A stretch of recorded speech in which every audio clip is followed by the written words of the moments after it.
असलेल्या युद्धाचा फटका व्यावसायिकांसह शेतकऱ्यांना देखील बसतोय। अफवांमुळे पेट्रोल पंपावरती होणारी गर्दी ही आटोक्यात आणण्यासाठी पालघर जिल्हा प्रशासनानं पेट्रोल डिझेल कॅनमध्ये देण्यावरती निर्बंध लादलेत। पण या निर्णयाचा सर्वाधिक फटका हा शेतकरी आणि लहान उद्योगांना बसतोय। बागायतदार शेतकरी जेसीबी, पोकलेन आणि इतर यंत्रांच्या मदतीने शेतीची कामं करतात, मात्र कॅनमध्ये डिझेल न मिळाल्यामुळे ही कामं ठप्प होण्याच्या मार्गावरती आहेत। तर दुसरीकडे वीटभट्टी व्यावसायिक सुद्धा इंजिनद्वारे पाणी उचलण्यासाठी डिझेलवरती अवलंबून असतात आणि त्यामुळे त्यांचा देखील व्यवसाय हा अडचणीमध्ये आलाय। यामुळे शेतकरी आणि व्यावसायिकांनी नाराजी देखील व्यक्त केली आहे। जर हे निर्बंध तातडीने उठवले नाहीत तर आंदोलनाचा इशारा देखील देण्यात आलाय।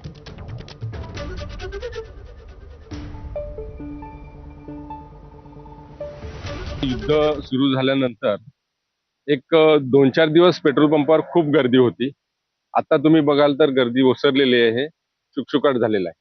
आणि पेट्रोल एक वेळ आपण कॅनमध्ये देणं न देणं समजू शकतो, पण डिझेल हे द्यायलाच पाहिजे। कारण ज्या ठिकाणी विद्युत पुरवठा नसतो त्या ठिकाणी डिझेल इंजिनवर भाजीपाल्याची शेती केली जाते किंवा ट्रॅक्टर आहे, पॉवर टिलर आहे, हे प्रत्येक वेळेस लांबून पेट्रोल पंपावर आणू शकत नाही। तर त्याच्यामुळे शेतकऱ्यांना ह्याच्यावर सूट देण्यात यावी, हा अतिशय चुकीचा निर्णय आहे जिल्हाधिकाऱ्यांनी घेतलेला।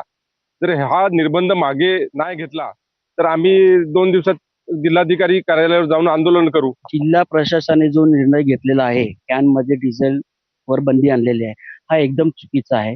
कारण की आमचे जेसीबी, पोकलँड हे जवळजवळ पेट्रोल पंपापासून एक 10 ते 15 किलोमीटरच्या बाहेरच काम करतात। तिथून आम्ही जेसीबी आणून इकडे डिझेल भरणं आम्हाला शक्य नाही। एक तर पहिल्यापासून एक तर हा व्यवसाय डबघाईला गेलेला आहे।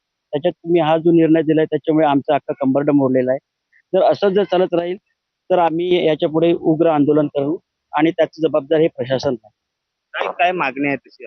आम्हाला आमची फक्त एवढंच मागणी आहे की पेट्रोल पंपावर जे जेसीबी आणि पोकलँड आहेत त्यांना आम्हाला जेसीबी आणणे शक्य होत नाही, तर तुम्ही आम्हाला कॅनमध्ये डिझेल आम्हाला तुम्ही देण्यात यावे। इंधन आहे ते इंधन कसं घेऊन येणार ते ह्याच्यावरती पंपावरती? त्याला तर ते कॅनमध्येच द्यायला लागेल ना। किंवा ट्रॅक्टर आहे, पॉवर टिलर आहे, आणखीन काय म्हणजे शेतकऱ्यांचं सांगितलं तर भात कापायची मशीन आहे, भात लागवडीची मशीन आहे। तर ह्याचे हे चुकीचं आहे प्रशासनाने निर्णय घेतलेला। पेट्रोल आपलं पेट्रोल ठीक आहे, पण डिझेल तरी कॅनमध्ये द्यायला पाहिजे। पुढची बातमी आहे छत्रपती